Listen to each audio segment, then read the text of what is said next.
Before moving on to some examples that have numerical values, I want to take a closer look at defining voltage polarities when we're using this mesh current method. So from the previous video, we saw we defined the voltage polarities so that the mesh current I sub n was always going through voltage drops when we were analyzing mesh n. And so again, I've just been general here and used these n values. So of course we could say if we're looking at mesh 1, then mesh current I1 was going through voltage drops. And so that's all I mean by that. And as we talked about previously, this was the convention, but it's by no means necessary.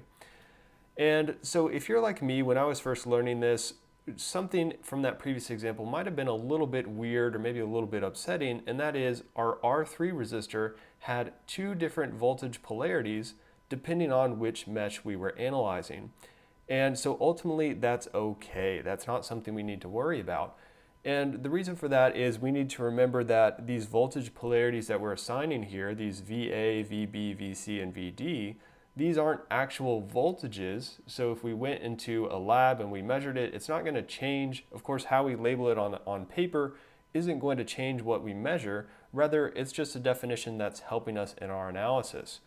But let's take a closer look at this VB and VD, and I'm going to show you that it really doesn't matter that we've changed that as we're looking at different meshes. And we're also going to look at, maybe that does bother you enough that you want to just stick with one voltage polarity for both meshes.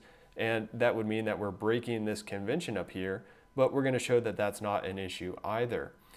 Okay, so from the previous analysis, when we were looking at mesh 1, we had that this VB voltage was equal to our net current times that resistance. Our net current, we said, was equal to I1 minus I2 times that resistance R3. And so that's from our mesh 1 analysis.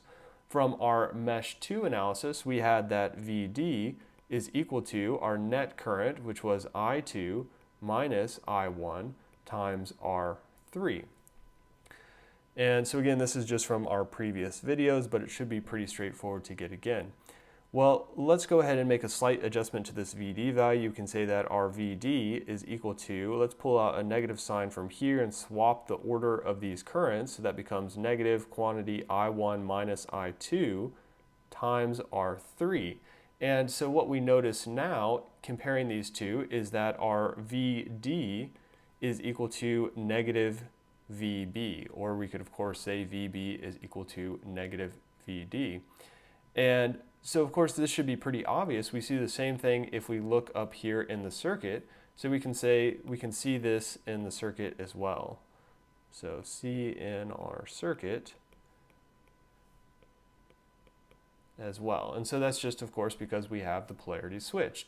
But again, let's say maybe that bothered you a lot, and instead of doing two different voltage polarities, let's say we just wanted to stick with our voltage polarity VB. So let's say we come over here to our mesh 2, and so actually let me move this down to our new page here.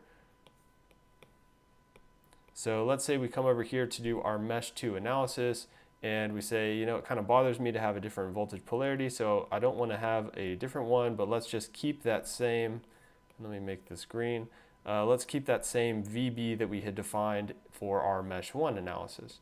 So let's redo our mesh 2 analysis, and of course, hopefully we get the same thing, otherwise I'm just lying to you guys, which hopefully it's not something I would do. So let's see what happens here. So again, we go through our KVL process. Let's do the same method. We start at this corner and let's go in a clockwise direction just to be consistent with the notes and what we did in the previous video. So we see the positive terminal of V2, so we have plus V2. Now as we're going through VB, we see the negative terminal first, so we have minus VB, and VC hasn't changed, so we still have plus VC. We're back where we started, so we set that equal to 0. And so of course that was our application of KVL. Just like last time, I'm going to move the V2 over to the other side. So I'm going to have negative V2 is equal to, and now I want to substitute in what our VB is. So we have this negative out front, and I'm going to put in brackets here, we have our net current. And so our net current is going to be the same as it was from our mesh 1 analysis, because again, the I1 is what's going down through that VB, and our I2 is now coming up through a voltage rise. So we're going to have our net current is going to be I1 minus I2 times that resistance R3.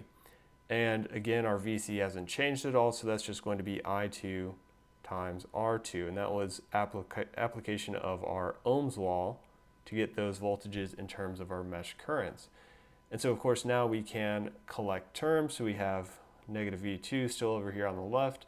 We have our negative sign here, which is just going to effectively switch the order of those currents. So we have we have I2 minus I1 times R3 plus I2 R2. And now we can collect our terms. So we have negative V2 equals negative I1 times R3 plus I2 times R2 plus R3. And if you go back and look at the previous video or in the notes, you'll see that that is the same equation that we got when we were doing, when we defined VD. And so what this shows is that you can actually define these voltage polarities, and we'll see later the current directions however you want. You just need to be mindful of our passive sign convention.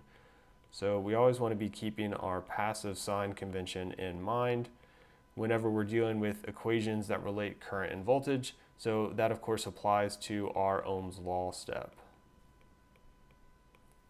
And in some cases, it might be easier to follow those conventions, and that's going to help you do some of the simplification techniques that we're going to talk about in class.